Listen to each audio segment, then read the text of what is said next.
বিশ্ব সংবাদে আপনাকে স্বাগত। শুরুতেই জানাবো হাতে পাওয়া সর্বশেষ আন্তর্জাতিক সংবাদের শিরোনাম, পরে বিস্তারিত। জানিয়ে দেব এই মুহূর্তে হাতে পাওয়া সর্বশেষ গুরুত্বপূর্ণ আপডেট আন্তর্জাতিক সংবাদ। ইরান ইসরায়েল ফিলিস্তিনি ত্রিমুখী যুদ্ধ চলছে। বেশ কিছুদিন বিরতির পর আবু উবায়দার ভিডিও বার্তা।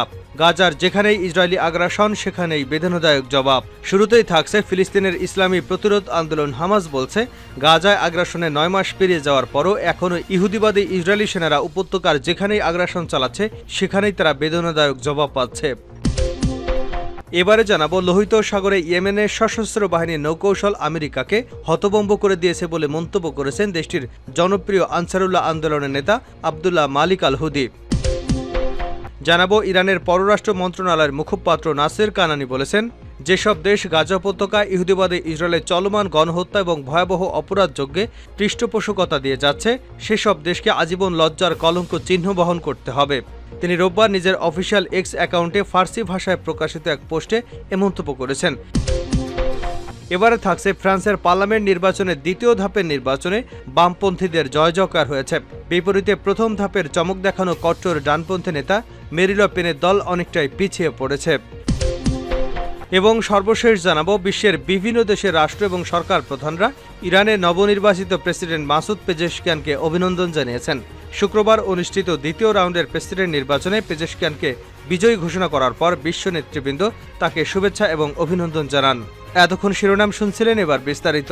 প্রিয় দর্শক, আপনি যদি এই চ্যানেলে নতুন হয়ে থাকেন, ভিডিওটি দেখতে দেখতে চ্যানেলটি সাবস্ক্রাইব করে আমাদের সঙ্গেই থাকুন। আর এই ভিডিও সম্পর্কে আপনি আপনার মূল্যবান মতামতটি কমেন্ট বক্সে জানিয়ে দিন। আর হ্যাঁ প্রিয় দর্শক, জানিয়ে দিন ভিডিওটি কোথা থেকে দেখছেন। গাজার যেখানেই আগ্রাসন সেখানেই বেদনাদায়ক জবাব, আল কাসাম ব্রিগেড। ফিলিস্তিনের ইসলামী প্রতিরোধ আন্দোলন হামাস বলছে, গাজা আগ্রাসনে 9 মাস পেরিয়ে যাওয়ার পর এখনও ইহুদিবাদী সেনারা উপত্যকায় যেখানে আগ্রাসন চালাচ্ছে সেখানেই তারা বেদনাদায়ক জবাব পাচ্ছে। হামাসের সামরিক বাহিনী ইয়াজিদ্দিন আল কাসাম ব্রিগেডের মুখপাত্র আবু উবায়দা বেশ কিছুদিন বিরতির পর রোববার রাতে প্রকাশিত এক ভিডিও বার্তায় একথা জানান। যথারীতি ভিডিও ধারণ করার সময় আবু উবায়দার মুখমণ্ডল নেকাব দিয়ে ঢাকা ছিল। তিনি বলেন, 9 মাস পর এখনও আগ্রাসী বাহিনী প্রথম দিনের মতোই আমাদের যোদ্ধাদের হামলার শিকার হচ্ছে। প্রতিনিয়ত ইহুদিবাদী সেনারা মারা পড়ছে, তাদের ট্যাঙ্কসহ অন্যান্য সাজোয়াজান ধ্বংস হচ্ছে এবং তারা অতর্কিত আক্রমণের শিকার হচ্ছে। আবু উবায়দা বলেন, গাজার যে অংশেই তারা হামলা চালাতে যাচ্ছে সেখানে বেদনাদায়ক হামলার শিকার হচ্ছে। হামাসের সামরিক মুখপাত্র বলেন, ইহুদিবাদী শত্রু আগের মতোই পরাজিত হবে ইনশাল্লাহ। গাজায় একটি যুদ্ধবিরতি মেনে নিতে ইসরায়েলকে বাধ্য করতে অপারগতার জন্য তিনি আন্তর্জাতিক সংস্থাগুলোর তীব্র সমালোচনা করে বলেন, 9 মাস ধরে মাতৃভূমি আঁকড়ে থাকার এবং দখলদারকে এই ভূমি কেড়ে নিতে দিতে অস্বীকৃতি জানানোর মাসুল দিতে হচ্ছে গাজাবাসী ফিলিস্তিনিদেরকে। আর এই অপরাধ বিশ্ববাসী মুখ বুজে সহ্য করছে। আবু উবায়দা বলেন, এ থেকে প্রমাণিত হয় আন্তর্জাতিক সংস্থাগুলো অকার্যকর, কথিত মানবাধিকার সংস্থাগুলি মিথ্যাবাদী এবং আন্তর্জাতিক অঙ্গনে ন্যায় বিচারের যে দাবি করা হয় তা সুনির্দিষ্ট কিছু দেশের স্বার্থ রক্ষা করে। তিনি এ অবস্থার অবসান ঘটানোর আহ্বান জানান। ইয়েমেনের সশস্ত্র বাহিনীর নৌকৌশল আমেরিকাকে হতভম্ব করেছে দাবি হুতির। লোহিত সাগরে ইয়েমেনের সশস্ত্র বাহিনী নৌকৌশল আমেরিকাকে হতভম্ব করে দিয়েছে বলে মন্তব্য করেছেন দেশটির জনপ্রিয় আনসারুল্লাহ আন্দোলনের নেতা আব্দুল মালিক আল হুদি। তিনি বলেন, ওয়াশিংটনের অত্যাধুনিক সামরিক প্রযুক্তি গাজায় ফিলিস্তিনিদেরকে প্রতিশোধপরায়ণ হামলা চালানো থেকে বিরত রাখতে পারেনি। রোববার রাতে টেলিভিশন সম্প্রচারিত এক ভাষণে তিনি আমেরিকা, ব্রিটেন এবং ইসরায়েলকে মোকাবেলায় ইয়েমেনের সামরিক এবং ক্ষেপণাস্ত্র সক্ষমতার ভূয়সী প্রশংসা করেছেন। আমেরিকা, ব্রিটেন এবং ইসরায়েলকে তিনি শয়তানের ত্রিভুজ বলে অভিহিত করেছেন।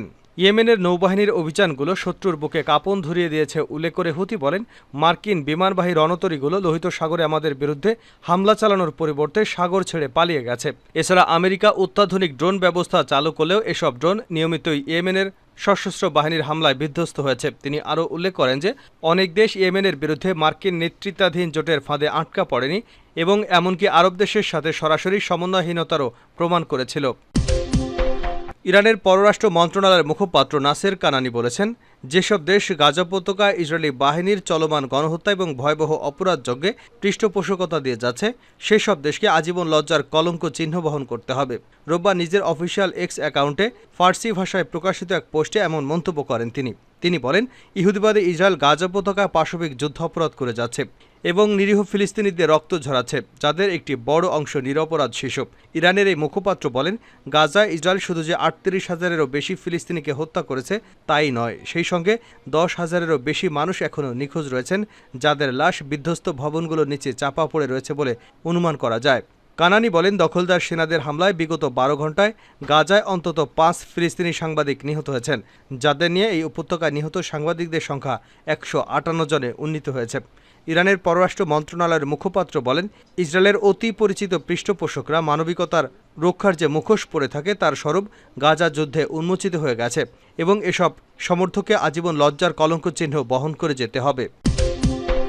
ফ্রান্সের পার্লামেন্টে বড় ধাক্কা খেল কট্টর ডানপন্থীরা। ফ্রান্সের পার্লামেন্টে নির্বাচনের দ্বিতীয় ধাপে নির্বাচনে বামপন্থীদের জয় জয়কার হয়েছে। বিপরীতে প্রথম ধাপে চমক দেখানো কট্টর ডানপন্থী নেতা মেরি ল পেনের দল অনেকটাই পিছিয়ে পড়েছে।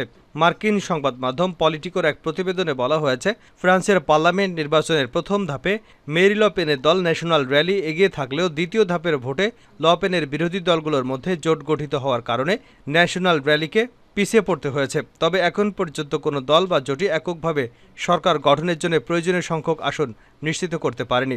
দেশটির ৫৭৭ আসনের পার্লামেন্টে বামপন্থী ন্যাশনাল পপুলার ফ্রন্ট পেয়েছে ১৮৮টি আসন। ক্ষমতাসীন প্রেসিডেন্ট ইমানুয়েল ম্যাখর উদারপন্থী দল পেয়েছে ১৬১টি আসন, আর পেরি ল পেনের ন্যাশনাল র্যালি পেয়েছে ১৪২টি আসন, যা বিগত ৫০ বছরের মধ্যে ফ্রান্সের ইতিহাসের সর্বোচ্চ। প্রথম ধাপে নির্বাচন শেষে দেখা গেছে, কাস্ট হওয়া ভোটের ১/৩ অর্থাৎ ৩৩.১৫% ভোট পেয়ে সবচেয়ে এগিয়ে ছিল ল পেনের ন্যাশনাল র্যালি। অন্যদিকে ইমানুয়েল ম্যাখর মধ্যপন্থী দল মাত্র ২০.৭৬% ভোট পেয়ে তৃতীয় স্থানে ছিল।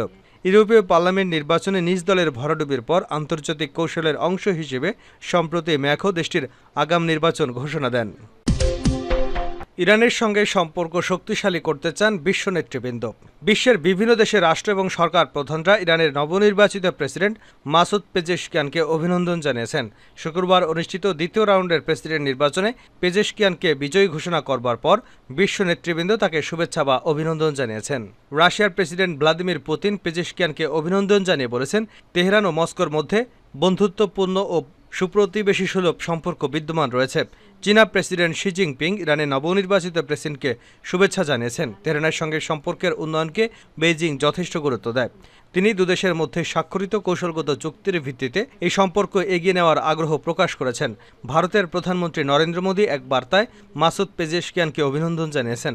পাকিস্তানের প্রেসিডেন্ট আসিফ আলী জারদারি ইরানের নবনির্বাচিত প্রেসিডেন্টকে অভিনন্দন জানিয়ে বলেছেন, পেজেশকিয়ানের নেতৃত্বাধীন ইরাকের সঙ্গে পাকিস্তানের সম্পর্ক আরও শক্তিশালী হবে। আজারবাইজানের প্রেসিডেন্ট ইলহাম আলিয়েভ এক বার্তায় মাসুদ পেজেশকিয়ানকে আন্তরিক অভিনন্দন জানিয়েছেন। ইরানের নবনির্বাচিত প্রেসিডেন্টকে আরও যেসব বিশ্ব নেতারা অভিনন্দন জানিয়েছেন তাদের মধ্যে রয়েছেন তাজিকিস্তানের প্রেসিডেন্ট ইমাম আলী রহমানভ, জাপানের প্রেসিডেন্ট ফুমিও কিশিদা, সার্বিয়ার প্রেসিডেন্ট আলেকজান্ডার ভুচিচ, মালয়েশিয়ার প্রেসিডেন্ট আনোয়ার ইব্রাহিম, দক্ষিণ কোরিয়ার সরকার, বেলারুশের প্রেসিডেন্ট আলেকজান্ডার লুকাশেঙ্কো, আর্মেনিয়ার প্রধানমন্ত্রী নিকোল পনিশিয়ান, উজবেকিস্তানের প্রেসিডেন্ট শাফকাত মির্জায়েভ, মালদ্বীপের প্রেসিডেন্ট মোহাম্মদ মজ্জু, ইতালির উপপ্রধানমন্ত্রী এডমন্ডা সিরিয়েল্লি।